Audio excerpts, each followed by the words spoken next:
25 años de haberse perpetrado estos hechos en el Jirón Guanta, cuadra 8 de Barrios Altos, he regresado al lugar donde un 3 de noviembre de 1991 se venía organizando una pollada bailable entre amigos y vecinos.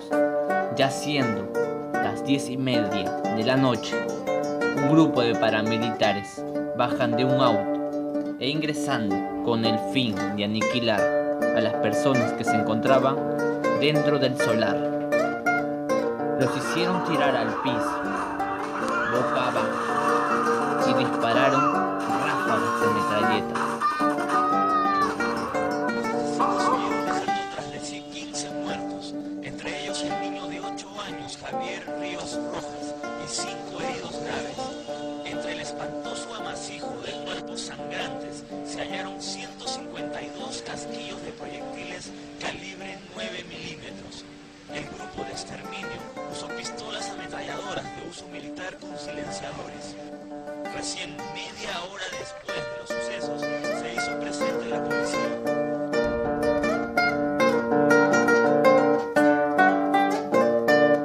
Me encuentro en esta antigua casona para ser parte de esta investigación e ir en busca de los periodistas que cubrieron el caso de la matanza de la pollada en Barrios Altos.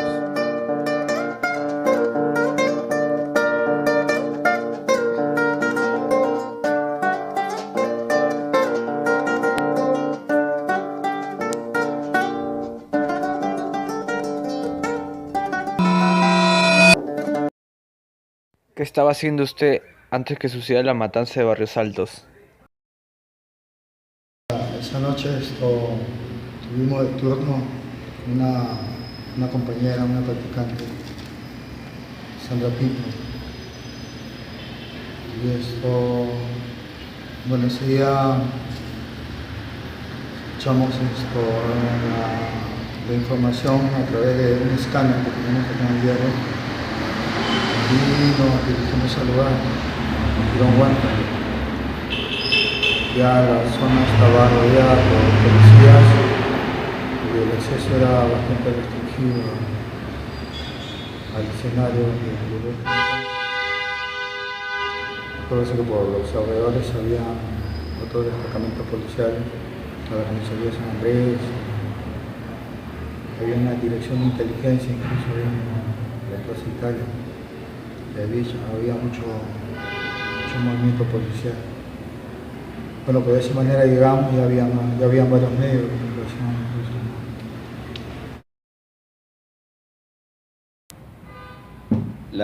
La noche que ocurrió el asesinato de Barrios Altos, esto fue el 3 de noviembre de 91, ¿verdad? Hace Sí. 25 años, yo estaba ya fuera del diario, porque este hecho ocurrió a 10:30 de la noche, ¿no es cierto? A esa hora yo ya estaba en mi casa, de manera que no me enteré de este hecho, ¿no? Pero ya me entero yo ya al día siguiente, ¿no? ¿Cierto? Es decir, estaba fuera del diario. Hace 25 años lo que estaba haciendo yo esa noche era descansar un poco porque había salido el periódico a eso de las 6 de la tarde, estaba en mi casa con mi mamá, mis hermanos, ¿no? Y nos enteramos por el noticiero de Canal 2 que estaba a las 11 de la noche, el último noticiero, que había habido un atentado. No nos llamaba mucho la atención porque en esa época había atentados todos los días. Yo he crecido profesionalmente en el momento más difícil del país, donde había coches bombas, apagones, mataban a los policías en la calle, cosas que ustedes en esa época no habían ni nacido, pero me sirvió de mucho porque maduré bastante y vi de cerca la diferencia en segundos y en pequeñas circunstancias entre la vida y la muerte. Entonces, lo primero que hice fue descansar y ponerme a pensar qué iba a encontrar yo al día siguiente, porque eso había sido 10:30 de la noche. Entonces dije, lo que encuentre. Yo siempre, por experiencia, voy al sitio. Así ha pasado horas, siempre hay que ir, lo que dicen los especialistas, a la escena del crimen. Entonces a la mañana siguiente, 7 en punto, fui a 8:40 del Jirón Guanta, en Barrios Altos.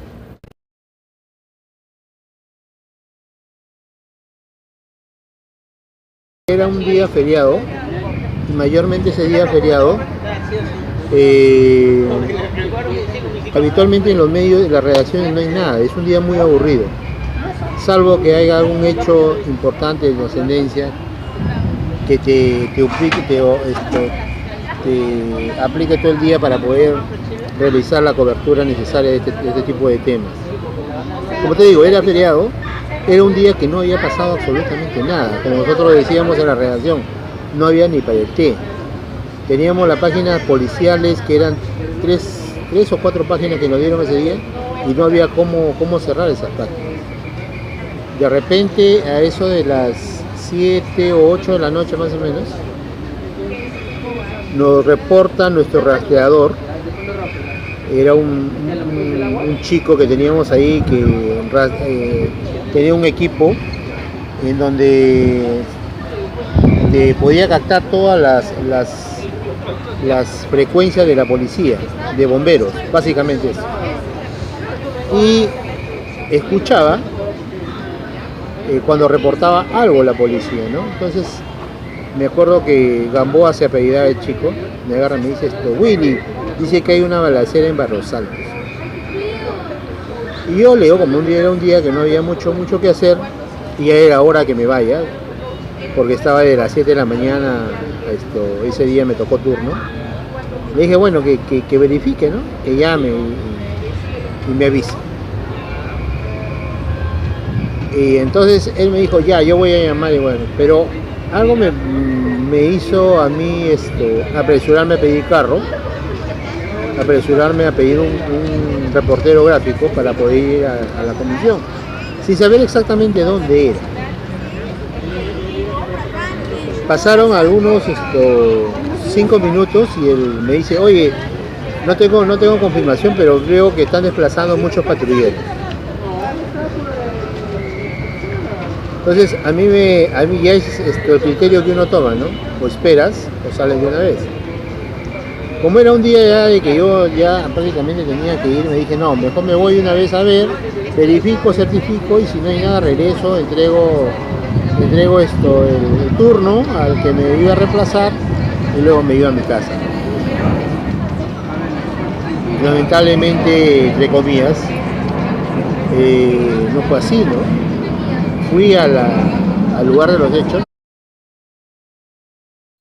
¿Qué fue lo primero que vio al llegar a los hechos en Barrios Altos? Ya al día siguiente sí, recuerdo que me tocó conseguir o buscar los detalles sobre esta matanza, ¿no? Que había ocurrido la noche anterior. Así que fui yo con un fotógrafo al Jirón Guanta, ¿no? El Jirón Guanta, donde la cuadra 8 donde esto había ocurrido. Y estaba allí, obviamente, la gran cantidad de periodistas, ¿no? Televisión, reporteros de prensa escrita, y todo el mundo interesado en averiguar los máximos detalles, ¿no? sobre este hecho. Y lo primero que se veía era una casa modesta, ¿no? Una finca semi en ruinas, ¿no? Donde ocurrió este hecho. Se escuchaban un montón de señoras, de vecinos indignados, mujeres llorosas, y estaba ahí, por supuesto, estaba los agentes de la DIRCOTE, y obviamente como ocurre siempre que hay una investigación policial, ellos acordonan la zona, ¿no? O sea, porque toda esa área se había convertido ya en una escena de delito, ¿no? Por lo tanto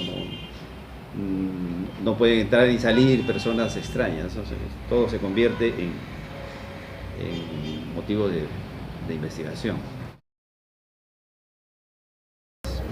Y lo que encontré fue que estaba todavía rodeado y estaba la policía ahí, habían ido los peritos de criminalística, porque eran 16 personas que habían asesinado. y recién estaban sacándolo, cosa que me convenía porque podía tener fotos. Y vimos que iban sacando uno por uno, familias llorando afuera. Y me llamó más la atención porque justo el último cuerpito era pequeño, de un niño. Lo estaban sacando tapado, ¿no? Y cada cuerpo que sacaban iba chorreando sangre. Todos habían sido rematados de balazos en la cabeza. Entonces un poco que me llamó la atención porque, bueno, realmente los muertos son mayores, ¿no? Nunca niños. Esa vez habían rematado a una criatura porque chiquito lo que hizo fue tirarse encima de su papá para que no lo maten y a él lo remataron. A los dos. Cuando se fue ya, se llevaron los cuerpos y se fue la policía, siempre debemos de meternos al sitio, ¿no? Donde fue el crimen. Lo primero que hice yo meterme y como si tuviera una cámara fotográfica, todo lo miré, todos los detalles, todo tiene que ser así, para que tú te imagines y puedas más o menos darte cuenta qué es lo que había pasado. Y los habían matado, era un callejoncito así, con un pequeño patio, nada más, eso era todo, ¿no? Antiguo, y estaba la sangre, estaban las botellas de cerveza, y estaban los platitos descartables de la pollada que había habido, ¿no? Y los vecinos que estaban ahí no querían hablar, estaban todos escondidos, asustados, porque ahí mismo en la puerta de su casa habían matado a las 16 personas. Entonces, un cuadro terrible, dantesco. Y lo que me encontré fue pues algo en magnitud de información muy amplio y para clarificar de otra manera pues encontré todo un hecho brutal, de horror, que no se había producido un hecho similar en la ciudad capital, ¿no? Lo habíamos percibido y visto en el interior del país, pero en la ciudad capital una masacre de ese tipo no se había producido hasta el momento, ¿no? Y más si era una actividad pues que era profundos, que popularmente empezábamos a conocerlo como pollada, ¿no? Y que lo habían traído nuestros hermanos migrantes del interior hacia la capital, y que actuaba como un recurso que tenía la gente para poder subsistir en momentos muy difíciles, ¿no? Entonces me acuerdo que me fui con un gráfico, y esto, al ver la magnitud de la información, me hizo pedir lo que podríamos llamar en el largo criollo refuerzo, ¿no? Pedí otro gráfico más y otro redactor más que me acompañara para hacer toda la cobertura, porque era un tema de que nos iba a llevar prácticamente no solamente unas horas, ¿no? Sino a lo mejor toda la madrugada, porque era un hecho de sangre que iba a motivar la llegada de fiscales, la llegada de peritos, forenses, el levantamiento de cadáveres se iban a dar en horas distintas.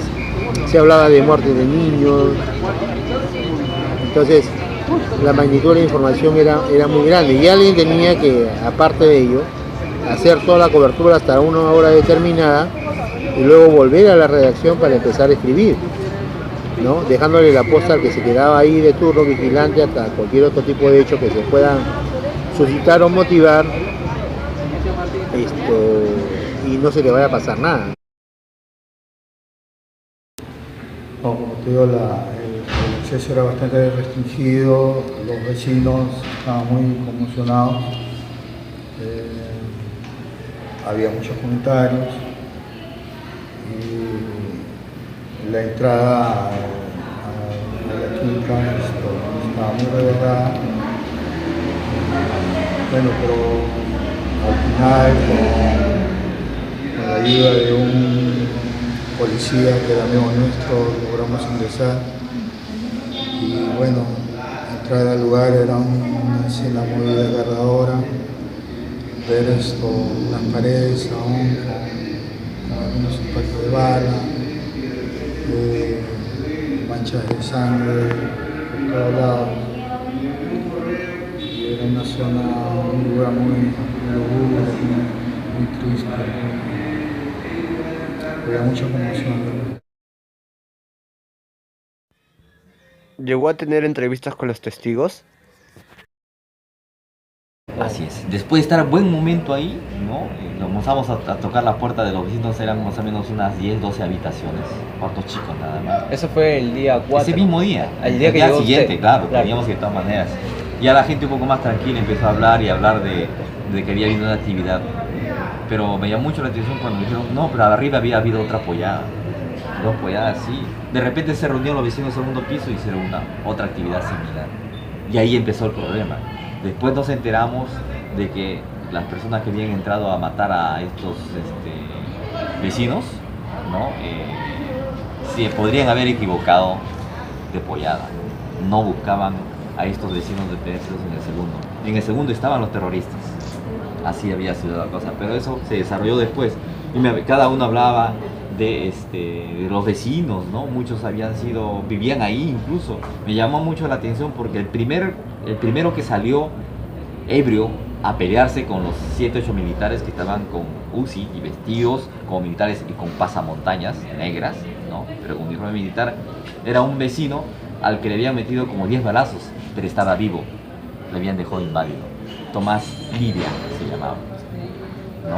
Los otros, el dueño de la casa sí lo habían asesinado y el niño fue el que lo intentó cubrir y él fue el gran testigo de todo. Hablamos con él, nos contó un montón de detalles, que cómo él se enfrentó y cómo de frente le dispararon y la cabeza simplemente que le rozó, pero sí le malograron la columna y hasta ahora el señor está inválido.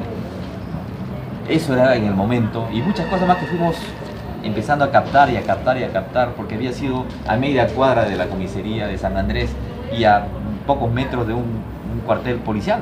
O sea, con todo eso, estos señores se metieron a ese lugar y asesinaron a 16 personas. El más grande asesinato en Lima en ese momento.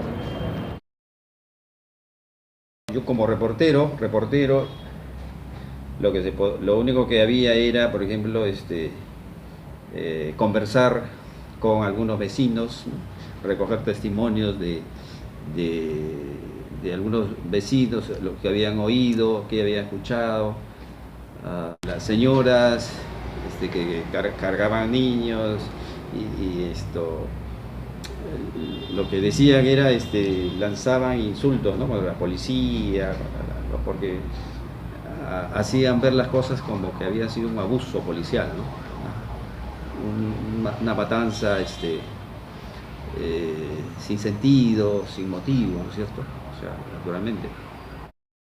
¿Cuánto tiempo le tomó la investigación de la matanza de Barrios Altos?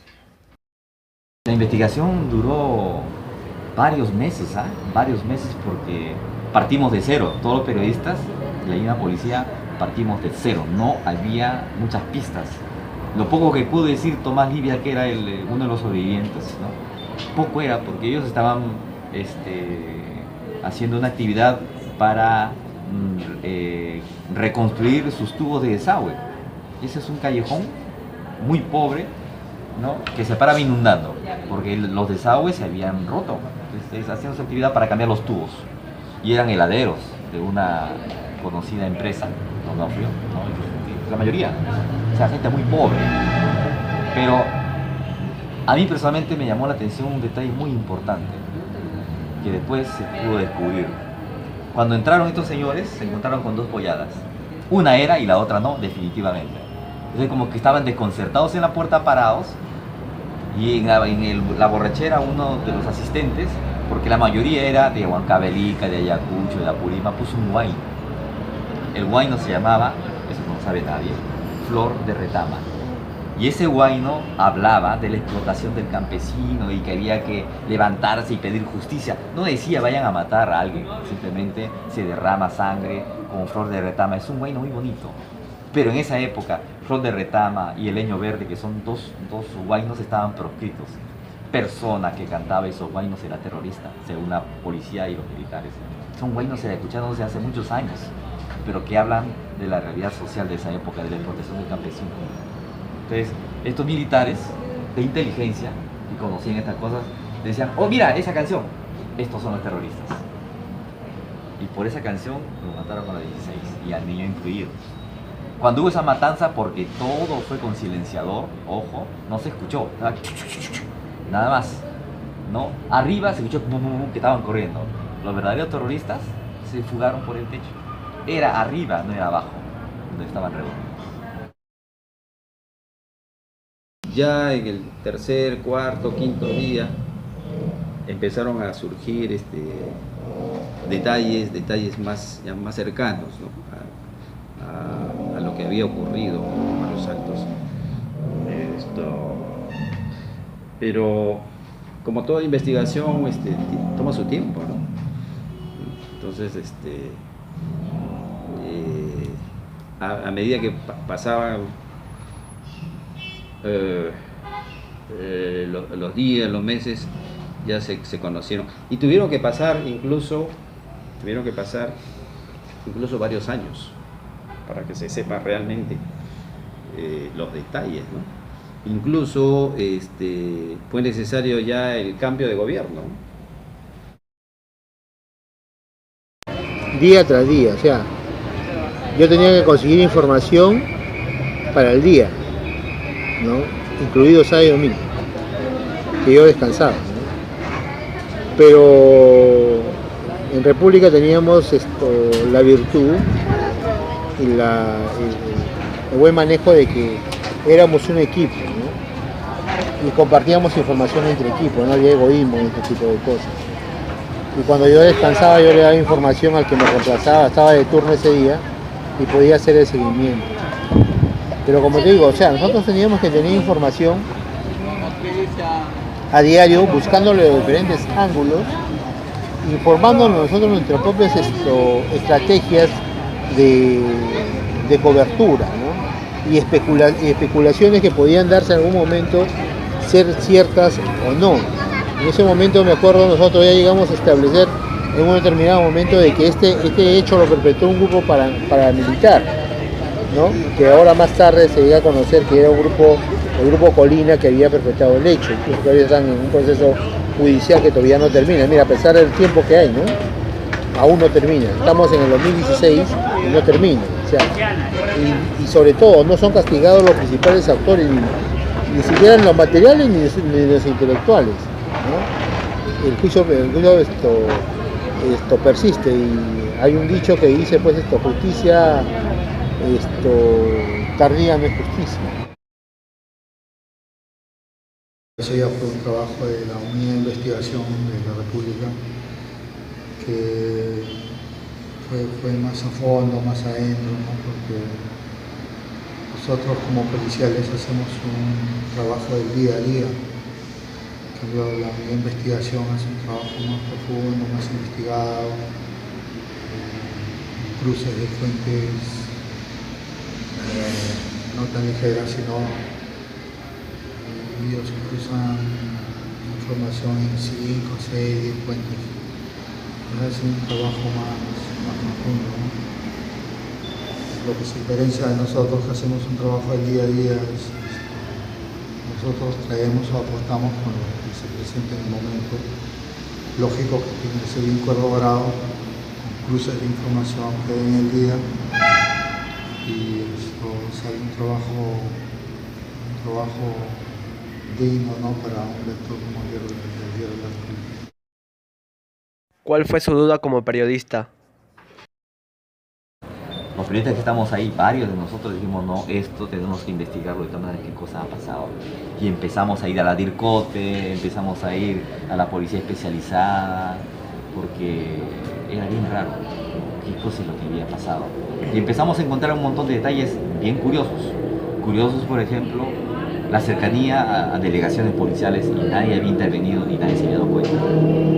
Dos que habían venido en camiones policiales, con uniforme policial y con armamento militar. Ya era lo último, porque los senderistas en Lima andaban con ropa civil normal. Nunca acá llegó un cuerpo de un grupo de senderistas vestidos con un uniforme, como años después ocurrió con la toma de la residencia de Japón, que sí estaban uniformados en la RTA. En ese momento no. O sea, ya nos hacía pensar, estos son militares. No se sabía que había un comando militar, un grupo militar que le decían Colina, que ya estaba matando gente, y que mató mucha gente, y que por el cual en muchos casos no han sido sentenciados o han quedado en el aire. En este caso sí. le costó a ellos poco después la cárcel. Hay un detalle más. Según la investigación que se supo después, este grupo Corina infiltraba sus propios soldados en las polladas, en los lugares donde Sendero hacía sus reuniones. Y según este tipo, que se llamaba Abadías era la chapa que tenía este soldado infiltrado en Sendero Luminoso en esa zona de cercado. Según Abadías, que había estado 3 años metido en esta célula terrorista de Sendero Luminoso, como un trabajador cualquiera, se metía a la Universidad de San Marcos y todo, logró averiguar de que ellos habían asesinado a los soldaditos y que estos 13, estos 16 muertos, a excepción del niño, eran parte de una célula terrorista, según ellos, según la investigación que él había hecho, y por eso tenían que matarlos. ¿Te das cuenta? ¿Se equivocó o no? Nadie sabe. ¿Realmente estaban arriba? ¿Quién sabe? La cosa es que ese día hubo 2 polladas y esas gentes fueron asesinadas. Ese lugar, según este infiltrado de inteligencia del ejército, era una escuelita de Sendero Luminoso. O sea, esas cosas empezamos a ir después y nos vamos a pensar. Y yo y el grupo de periodistas determinamos entonces de que no eran los asesinos terroristas, porque se pensaba que era así, que habían matado en venganza por algo. Eran militares. Y que simplemente después nos enteramos de que la causa había sido porque supuestamente ellos, los muertos, habían participado en el atentado. Al final quedó así. La cosa que por ese crimen y por ser el autor político, Fujimori fue sentenciado a 25 años. Y su asesor, 25 años. Y todos estos militares que cayeron después, 25 años de cárcel. Están presos todavía y falta poco para que salgan libres. Esa es la historia.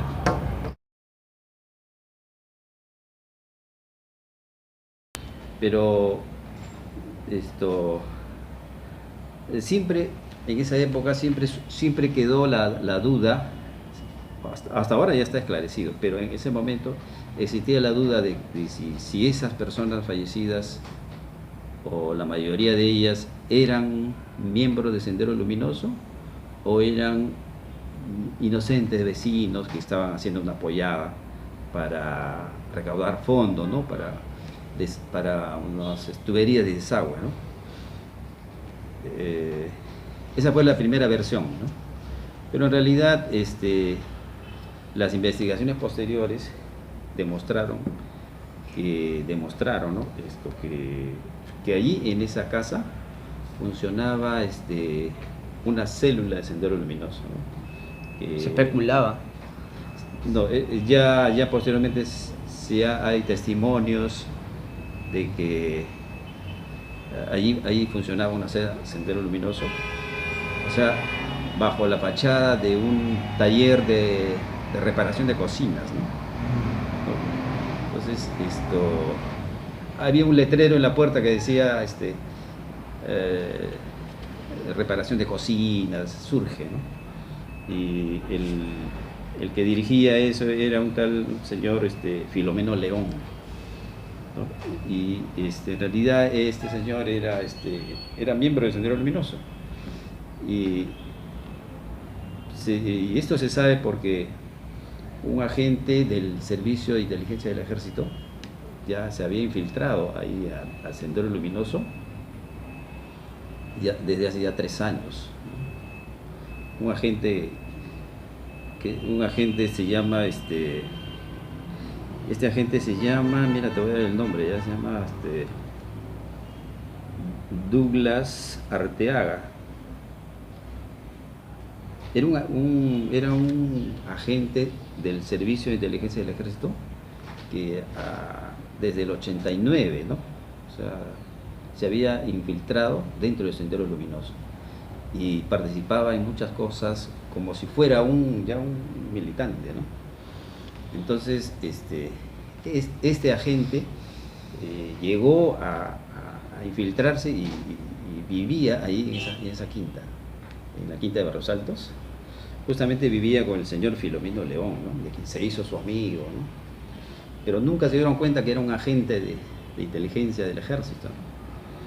Y él es precisamente el que da toda la información, ¿ya?,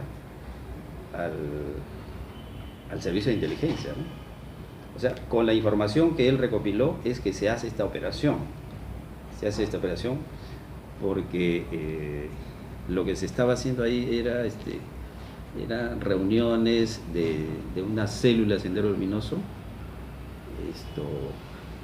y hacían tareas de coordinación en ese lugar, y también, digamos, recaudaban dinero, ¿no? Pero y por supuesto seguramente participaron también algunos vecinos que no sabían, ¿no?, de eso, pero el grupo, el núcleo sí eran militantes de Sendero Luminoso, y algunos de ellos eran miembros de grupos de aniquilamiento, ¿ya? Eso es lo que ha demostrado, pues, la investigación posterior, ¿no? O sea, tampoco eran vecinos inocentes. Ahora, por supuesto que asesinarlo de este modo es ilegal, es extrajudicial, es un delito, ¿no? Porque para eso existe la Fiscalía, existe el Poder Judicial, ¿no es cierto?